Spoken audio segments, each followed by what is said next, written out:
Caitlin Clark finds herself teetering on the edge of suspension due to accumulating technical fouls, with uncertainty looming over whether these infractions will affect her playoff eligibility. There's a possibility she could be sidelined for an upcoming game against the Mystics, a game in which Clark, just 19 points away from breaking a rookie scoring record, would be especially driven to play. However, her most recent technical foul has sparked debate over the consistency of officiating. Clark received a technical for a minor infraction, merely brushing the rim post after fouling Tiffany Hayes. The foul itself was minimal, and many believe the call was excessive. Although rules are rules, the inconsistent application of them can be frustrating. Clark herself has voiced her displeasure, noting that some of her technical fouls this season seemed overly harsh. For example, she once got a technical for unintentionally making contact with a player's face and another for hitting the backboard in frustration. Despite her efforts to overturn one of these calls, the league stood firm, leaving her with a mounting tally of technicals that could lead to a suspension.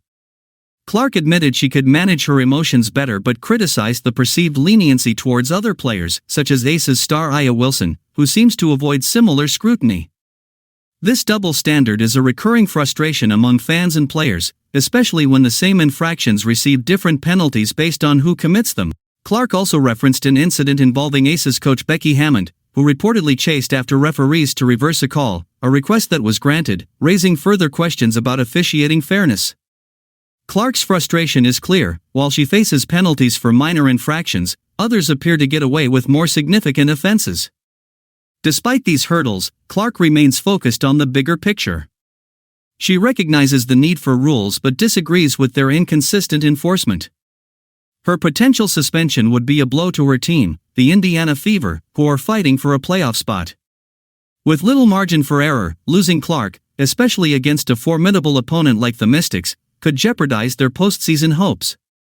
Fans and analysts agree that the WNBA should consider the impact of suspending one of their most marketable stars as the playoffs approach. While the situation is undeniably frustrating for Clark, her fans, and her team, the hope remains that officiating will improve in consistency and that Clark will receive the benefit of the doubt on close calls. Until then, Clark will continue to give her all on the court, undeterred by the challenges she faces.